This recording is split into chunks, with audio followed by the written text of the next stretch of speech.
Bonjour à tous, on va voir c'est qui le plus fort entre Vegeta Enfant et Goku Arc Saiyan dans cette vidéo.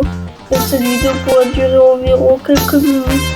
Alors, restez jusqu'à la fin pour voir qui est réellement le plus fort.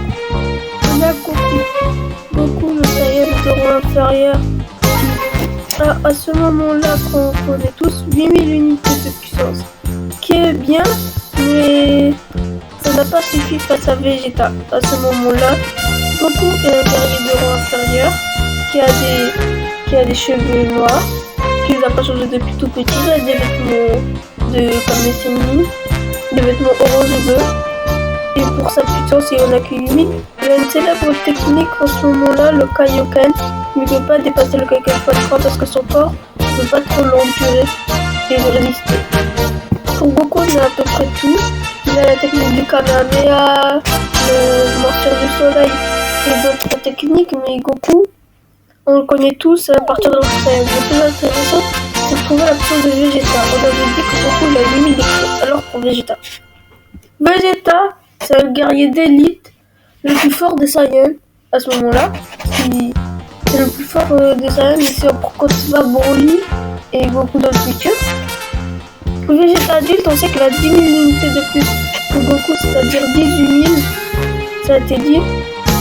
Et Vegeta enfant, quand on l'a vu une fois, il a détruit le Saiyaman comme si c'était rien, en facilité. Vegeta, faut pas oublier que son père est le roi Vegeta et donc lui, il est le prince Vegeta.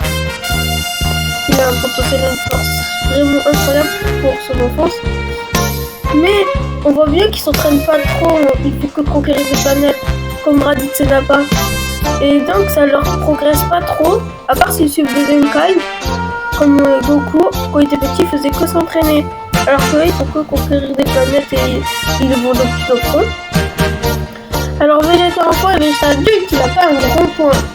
Ils n'ont pas une grande différence en puissance. Mais on peut peut-être qu'il a eu un Zenkai étant enfant, parce qu'on n'a pas vu son enfance. Et quand Vegeta est dans Namek, on sait qu'il a 24 000 de puissance. Il a gagné un bond de 6 000. Pour Vegeta enfant, du coup, on a fait 18 000 unités pour Vegeta adulte. Vous me suivez? On a enlevé 6 000 de puissance pour trouver la puissance de Vegeta enfant et ça fait 12 000. Et même dans le jeu de Kakarot, de Dragon Ball Kakarot, quand Bardock se tient parce qu'il y a le prince Vegeta qui passe, et bien Nappa calcule une puissance de 10 000 unités chez Bardock. Et Vegeta le reproche que c'est plus grand que le tien, mais Vegeta enfant il reste au-dessus des 10 000 unités. Alors ça serait logique de laisser à 12 000 unités Vegeta enfant. Donc c'est qui gagne? Si on ferait un 1v1, Vegeta gagnerait facilement. Mais on n'oublie pas Goku qui a sa technique de Kaioken qui multiplie par 2. Donc Goku il a 16 000 de puissance, mais le Kaioken il arrive à le résister beaucoup plus que le K3 et 4. Donc s'il y a un match amical sans transformation et tout, ça va jamais se passer. Vegeta devrait gagner.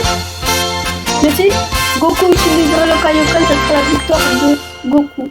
Donc dans ce classement on a Goku 3ème place, Goku Arc Saiyan 3ème place, Vegeta enfant 2ème place et Goku Kaioken 1ère place.